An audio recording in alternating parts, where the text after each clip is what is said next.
Thanks everybody for watching another YouTube video from Solfix Build. Sorry this one's been slow to go because this project's been taking forever. I'm remodeling my basement and the shower determines where everything else goes. I learned that from my last bathroom remodel in my last house in the basement. One of the tools I purchased, which I really like, is a Ramset.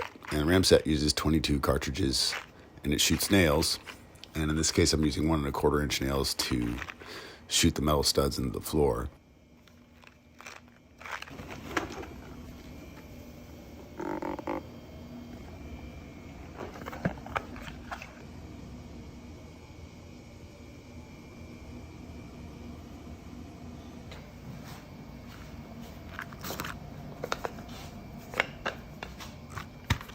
Here I'm showing you how to load it. It's really simple. You just put the cartridge in the barrel, pull the slide back. Now it's ready to fire. Put the nail in the tip and you're ready to go. Now this thing requires pressure on the end of the gun to shoot. That's basically the safety mechanism. And, you know, yes, I know I should be wearing different shoes and safety goggles and earmuffs and all that, but it really would be hard to misfire this thing. It's not like the scene in Lethal Weapon when Danny Glover takes the nail gun and the guy's trying to kill him and he shoots him. It really requires a lot more pressure than that. Here I'm making sure everything's squared up, and basically I'm laying my plates around on the floor. So I'm basically lining out, drawing out the partitions between what in this case is the bathroom and then my office, which is on the other side of that wall. But this Ramset made the job super easy. In my last basement remodel, I tried to drill all the holes and mount them to the floor, and it was such a pain.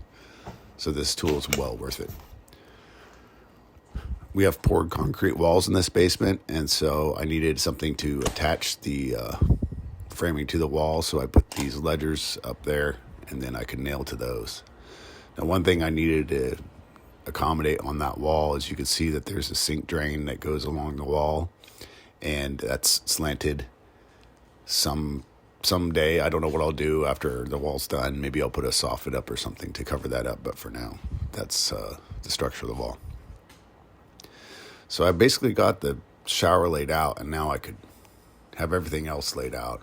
Over in this area will be sort of like an exercise area.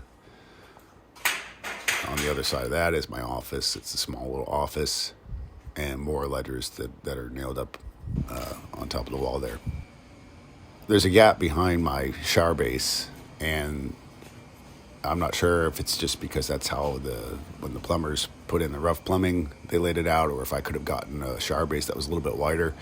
Frankly, I couldn't find one. We're in the middle of the pandemic here. It's a little bit chaotic trying to get materials, so I found a kit and I made it work. And so there's going to be a gap back there, but it's okay. I used my Rage metal saw to cut all the metal studs. And here's an experiment I tried. So I have a portable air tank, and I thought I would use a roofing nailer to at least tack in the upper sill plates around the perimeter of the basement. And it turned out that this worked beautifully well. And after I was done tacking them in place, I could also screw them in place.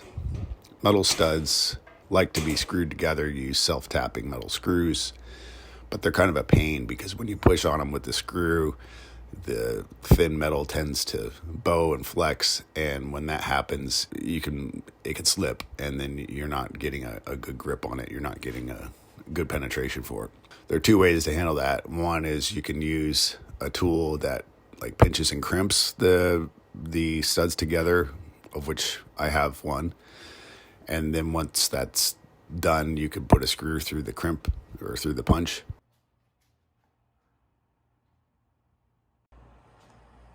Or you can use vice grips, and here I'm showing you where I'm going to frame the door, but there's the vice grips. And I would use those vice grips to pinch the two pieces together, and then I could put a screw through it. So they're kind of tedious to work with. It's not like just shooting nails. I could have possibly used the roofing nailer to like shoot nails into everything, but I didn't want to do it on things that weren't going into some sort of solid backing. So here I've started to just sort of rough frame everything out, and the shower again is really critical. Everything else is based on the footprint of the shower. I have a Moen shower valve here that I've temporarily mounted in place. I ended up swapping this one out for a Delta because I bought a Delta kit that was complete. It was everything. It was the valve, the handle, and the shower head. So in any case, I just put that there. It's really important to get that mounted first because now you can bring all your plumbing to it, and this is going to determine all the location of the plumbing. This drain is for the sink. I don't know why they put it over there. I had to eventually run PVC through the studs and over to where the sink's going to be, and I'll show you that in a minute. There's ductwork I cut, and I moved the light back because I had basically placed a wall where those were before. So that'll be the heating for the bathroom and the overhead light. You got it? And here's my son helping me at Lowe's. And I taught my daughter to ride a bike, and she's so happy that she finally did that. So now I'm starting to insulate, and I know this looks like crap, but there's a reason for it. Basically what I'm doing is I'm creating structural insulated panels. And the reason why I'm using metal studs is because of water and mold. My son's allergic to mold. I'm just really paranoid about organic materials being in contact with the basement floor. So I framed all these up and used this foam. And then what I'm going to do is I'm going to fill the gaps with spray foam. I test fit the shower tray multiple times, and you can see I finally cut the pipe, and I've got it basically laid in there. And I think at this point I did have it sealed. I actually raised the shower tray about 2 inches, and I laid it all on foam. Here's my son helping, quotes, helping. There's the shower mostly mocked up. One challenge with this, you can see down here, I spray foamed the rest of the base underneath, and then I tacked everything in place around the edges. This is before caulking all those panels together. When you're done, then you need to caulk all the seals. But I'm pretty happy with this kit. I mean, it's not too expensive. I think I got it from Lowe's. I started pulling the PEX tubing, so you can see that there's obviously a cold and a hot line. The cold and the hot line come in, they feed the shower, then they come over through the rafters here, and then they come down, and one cold line goes to the toilet and the other cold line goes to the sink. Now you can see where my son's helpful insulation work went. But one thing I want to point out is that this looks like crap right now because the wires and the plumbing, they're all unprotected, and they're going through these sharp penetrations in the studs. And I'm going to fix that. You'll see here in a second. Here's the muscle truck full of more foam. I went back and forth from the hardware store getting plywood and foam, and that's where I spent most of the money on this project because we are in the middle of the pandemic and prices are insane. I think I recall getting 1/2-inch thick plywood for like $25. So everything's basically double price. So I put my kids to work, and I went out and changed the oil in the truck. When I came back in, the kids had been busy, and this is what the result was. So there's parts of my walls that look pretty sloppy, and it's okay. You can see here where I started spraying everything with the spray foam. Had a brief trip to New York for work, and despite the fact that we are in the middle of the pandemic apocalypse, I did not see any alien creatures busting through the windows of Grand Central Station. In fact, it appeared to be quite intact and quite nice. New York is a beautiful place around Christmas time, and I saw this interesting gentleman, and this lady irritated with me for videoing her. This is an interesting way to earn a living, and I was wondering, what's he standing on? It's pretty funny. I begged Atlas to please not shrug. So, continuing with this project, I ended up hurting myself really bad. And I had a herniated disc in my neck and then in my back separately. And it messed me up, and it took me out of commission for like 6 weeks. So I just enjoyed Christmas and took a break, which is one reason why you haven't seen videos. But I could do some light work here and did a little bit of the electrical and got some lighting put in. And I purchased a laser leveler, which is wonderful. I'm glad I did that. And eventually I was able to go back to the hardware store and spend more money. I also put a new bumper on the truck. Looks great. So here's the plywood going into the garage, and I would set up a process where I could rip them down to length with a circular saw and then put them on the table saw and rip them down to width. Now here you see I'm finally starting to address the penetrations of the studs, and I used these grommets for the wires, and I kept them in place with the spray foam, and I did that on every single joint, and I did the same thing for the plumbing. So here I'm making some shelves for the office. Now these walls are all 3/4 inch plywood. So in some areas I used 1/2 inch plywood to save money, but here where I needed extra strength, I used 3/4 inch plywood. And the idea here is I'm going to screw these floating shelves directly into the wall.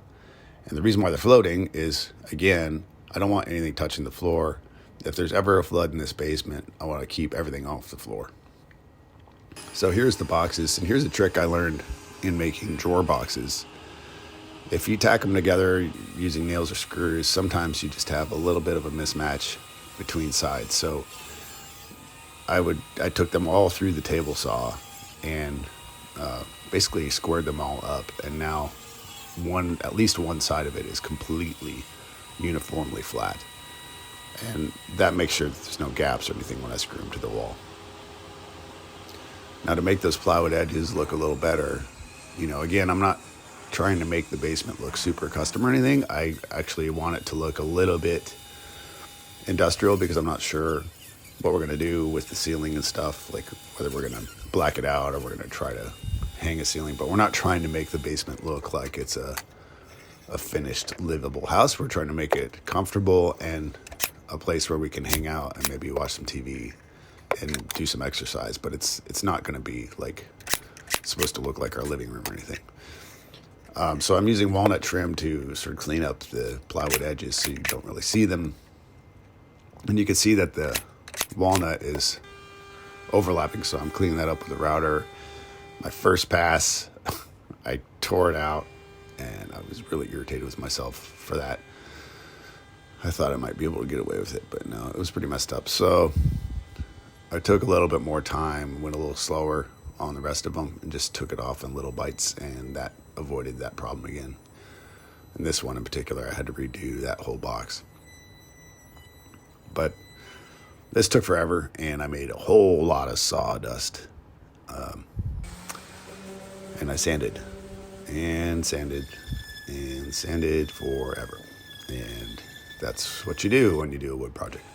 Now I had to come up with a trick to do the pocket holes. I couldn't fit the drill inside the box for all of them, so for some of them I had to come up with a different way to clamp it. There's all the boxes, mostly done with their edges routed and the sanding done. So this, I used the separate Craig pocket hole jig, and I clamped it that way and put the holes in like that. Now here's an experiment I did with some acoustic foam. I bought these off Amazon, and it was really interesting because they were vacuum packed. So they have to expand when you take them out. Put that on the wall of the bath between the office and there so that you couldn't hear any sounds going on in the bathroom. Now you see here, I've got this PVC trim along the bottom, and that's not meant to be baseboard. That's meant to keep the wood off the floor by about 4 inches. And I've got that perimeter all the way around the basement. What that means is the entire basement could take a 4-inch deep flood, and I wouldn't damage any plywood. I will cover all this up after I put flooring in, and then I'll put a PVC baseboard all the way around. These walls I'm likely going to paint like with a bleach white, sort of diluted white paint, which will let some of the wood grain show through, but it'll give the whole basement a little bit more uniformity. Got most of the cement board up for the bathroom. Most of this is going to be tiled. And I finally figured out what to do with that drain. So it runs through the studs and it goes over and connects inside that wall. This is the laser level in action. I'm so glad I bought this tool. This was also really handy for a lot of the framing where I needed to line things up on the ceiling to the floor and get them plumb. It's really worth the investment to get a decent laser level. So here I am leveling the shelf and mounting the first one. This is getting screwed into 3/4 inch plywood. So it's just like using pocket holes to build furniture. It's just really easy. And then I built it up from there. There you can see the PVC trim along the bottom, and there's a gap for the flooring that'll go in. So the whole basement's basically really water resistant. Got the materials for the bathroom tile that'll come next, and got a desk with some interesting English. And there's the beginnings of mocking up my office and starting to work down there. I got some doors, mounted those and plumbed them. And here's the basement with all of its walls mostly done. So that's part 1 of this basement project. Thanks for watching. Hey, you're awesome. You really hung in there, didn't you? If you want to see the next project, go ahead and subscribe and hit the notifications button. Hey, if you want to see any other types of projects, say so in the comments. I'd love to hear your feedback. And if you want to support the channel, it's super easy and it's free. Just hit that like button. The YouTube algorithm likes that. Thanks for watching. Stay rad and go start your next project.